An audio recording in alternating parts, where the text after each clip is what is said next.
Hi friends, it's Sarah from Ruffles and Rainboots.com, and today we're going to make some miniature felted hat sock gnomes. If you'd like to make them, ready? Boop, boop, just stick around. As always, please like this video so I know you're here crafting. If you're new here, I always show video. I show the front, the back, because there is no editing in my stuff. If you make it, it will look exactly like these. So you can see I made a wrap around. You don't have to do that. We'll talk about some options.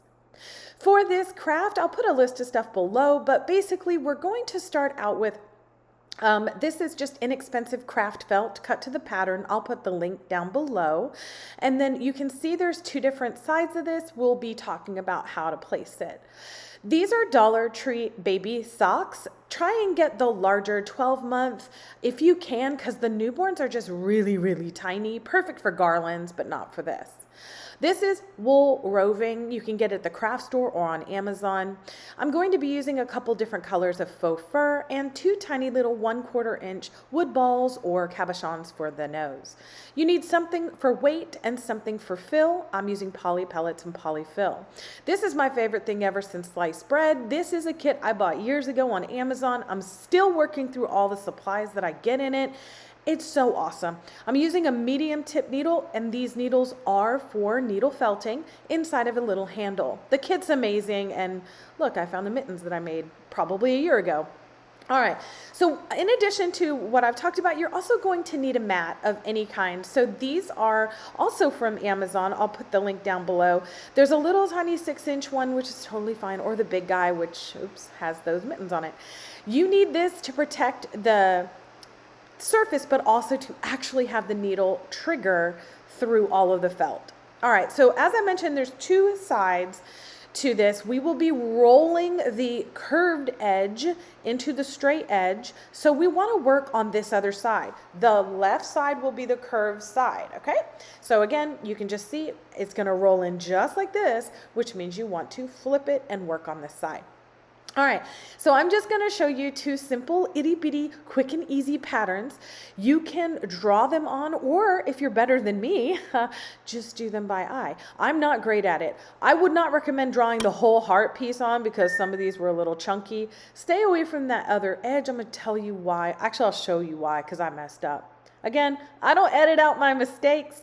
If you're new here, I show you everything. I'm not trying to edit everything to make me look good.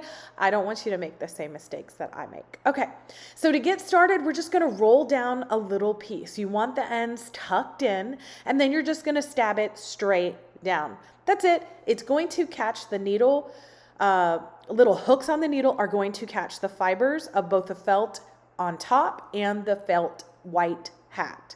Okay, so you can see now I'm just going to round off that top, and how I round it off is I just move the felt out of the way and create a curve. For those of you who love needle felting, I have shared, this is one of my favorite gnomes of all times, this split needle felted hat on top of a pom-pom gnome, one of my favorites of all time. Beautiful. If you want something a little more intense, you can make Viking hats this way. Easier crafts with needle felting are these 2D canvases. This is one of my favorite things to do ever. You don't need any kind of skill. You can take any image off the internet. I'm really bad at text, as you can see, but it's super fun. All right, so back to this. I'm just rounding out by stabbing in the shape. And by the way, this is real time. I will tell you when I've sped anything up. So now what I do is I'm going to create the bottom point for the heart, just by curving this up and then stabbing it in. So you will be able to clean up your edges by stabbing sort of sideways into them at a 45-degree angle or so. But look, there's the bottom. I'm not kidding. This is how quick this goes. Each of these hearts takes you, well, took me about a minute. Some were a little faster.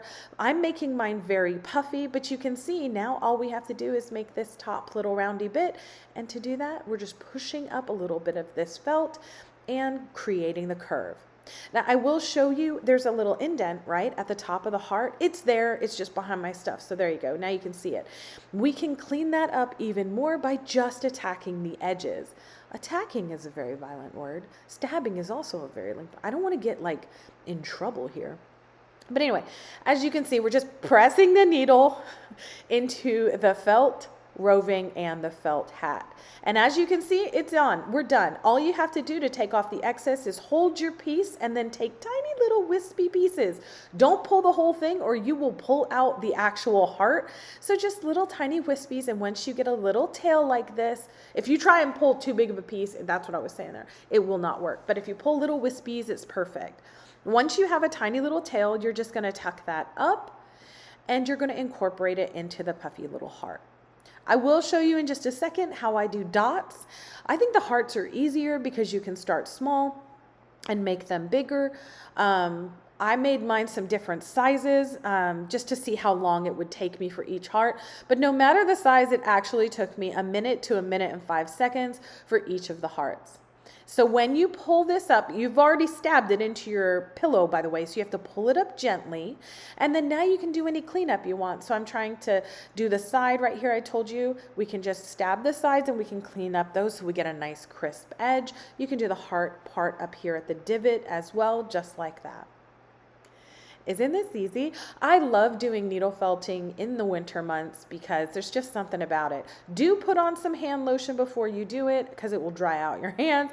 But you can see I have obviously sped this up. Again, it takes me about 1 minute to do each of these hearts. And then I do the same thing. I just clean up any of the edges.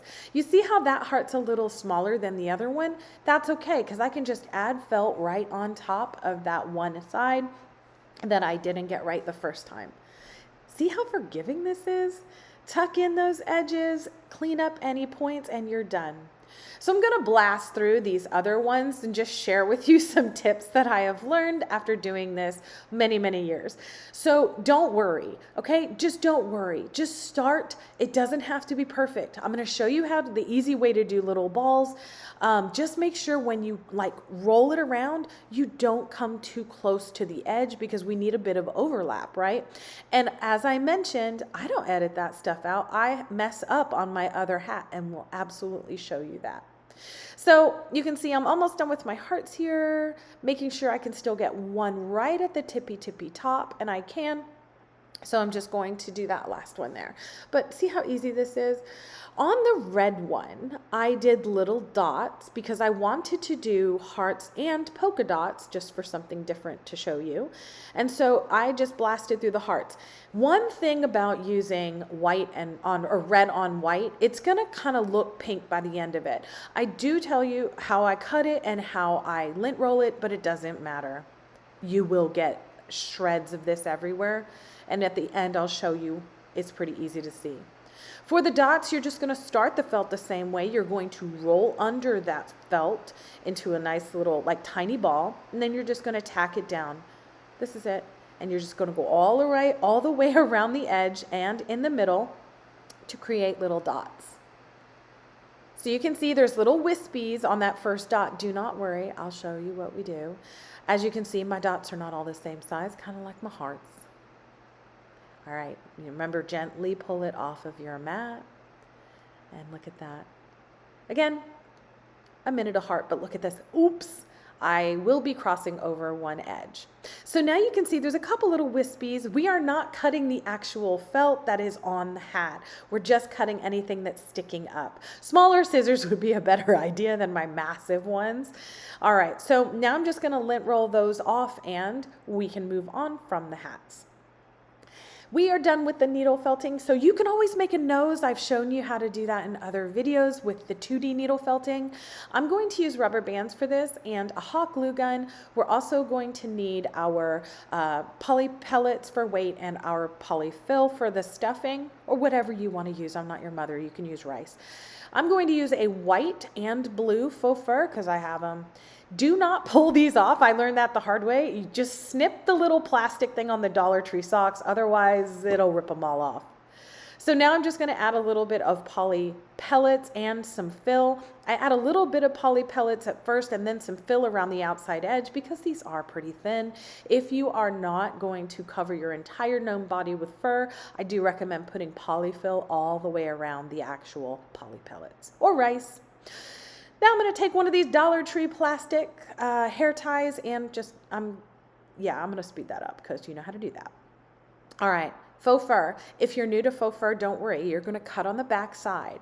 I'm going to wrap mine around with the eyeball method, and I'm just going to cut a straight line using an X-Acto knife. Boop, and we're all done.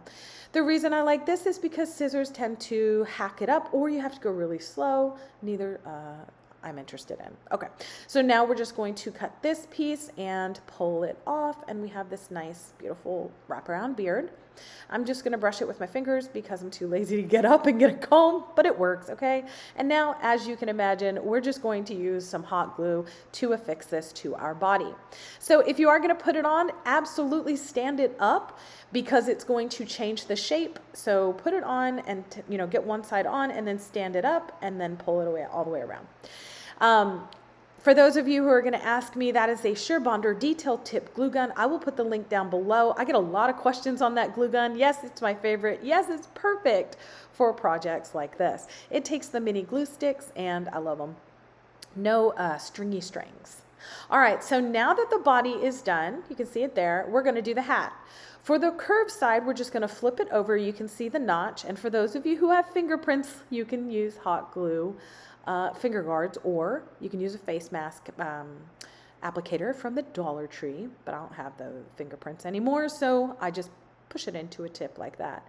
And now we're just going to lay it down, and I'm going to speed through this because you know how to do this. We're gluing it together.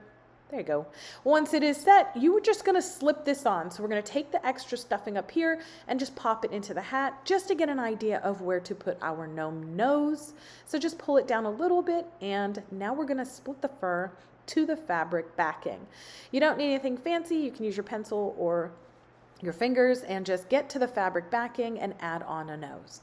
I'm using this cabochon wood round, but you can also use wood beads, pony beads, anything you have, a pom-pom. You can needle felt a nose, whatever makes your heart happy.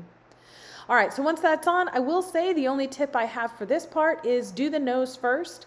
Under every circumstance, do the nose first, 100% of the time. So all you're going to do is put some glue right onto the sock part above the fur, and then right onto the top of the nose. There you go. So top of the nose, and then go straight up all the way, and then press it down and line it up however you want. Yeah, there we go. I was a little late there on mine. Once that is dry, we're going to flip it over and then glue down the rest. So I just put glue all the way around the edge of the hat onto that little part that's sticking up of the sock, and obviously I go a little overboard in my glue adhesion. But don't squish it all together because we want it flat sitting so it doesn't look like we glued it on.